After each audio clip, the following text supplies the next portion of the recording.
Hi, இன்றைக்கி என்ன lunch பாக்ஸ்க்கு back பண்ணேன்னு பார்க்கலாம்.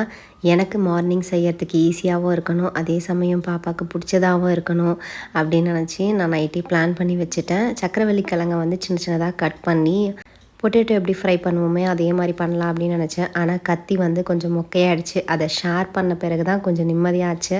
நான் அந்த நைஃப் ஷார்ப்னர் வாங்கும்போது இது எப்படிரா ஒர்க் ஆகும் அப்படின்னு நினச்சேன். ஆனால் நிஜமாகவே எனக்கு யூஸ்ஃபுல்லாக இருக்கிற ஒரு கிச்சன் ப்ராடக்ட் அது. சக்கரவள்ளி கிழங்க ஃப்ரை பண்ணிவிட்டு இன்றைக்கி வந்து குழம்பு எதுவும் கிடையாது, புதினா துவையல் தான் பண்ண போகிறேன். பாப்பாவுக்கு குக்கரில் வச்சு புதினா சாதம் பண்ணுறதுக்கு பதில் இது மாதிரி துவையல் மாதிரி பண்ணி கலரி கொடுத்தோம் அப்படின்னா அவளுக்கு ரொம்ப பிடிச்சிருக்கு. அதனால் உளுந்தம்பருப்பு, கொஞ்சமாக புளி, காஞ்ச மிளகாய் இதெல்லாம் வச்சு புதினா துவையலுக்கு நல்லா வதக்கி எடுத்துகிட்டு பாப்பாவோட ஸ்நாக்ஸ் கொஞ்சமாக சீஸ்லிங்ஸ் வச்சுட்டேன். ரொம்ப நாளாக எனக்கு இதுதான் வேணும் ஸ்நாக்ஸுக்குன்னு கேட்டிருந்தா அதையும் வச்சு ஃப்ரை பண்ண ஸ்வீட் பொட்டேட்டோவும் வச்சுட்டு சாதத்தில் வந்து துவையல் போட்டு மிக்ஸ் பண்ணி வச்சுட்டேன். இன்றைக்கான லஞ்ச் பாக்ஸ் இது தான். பாய்.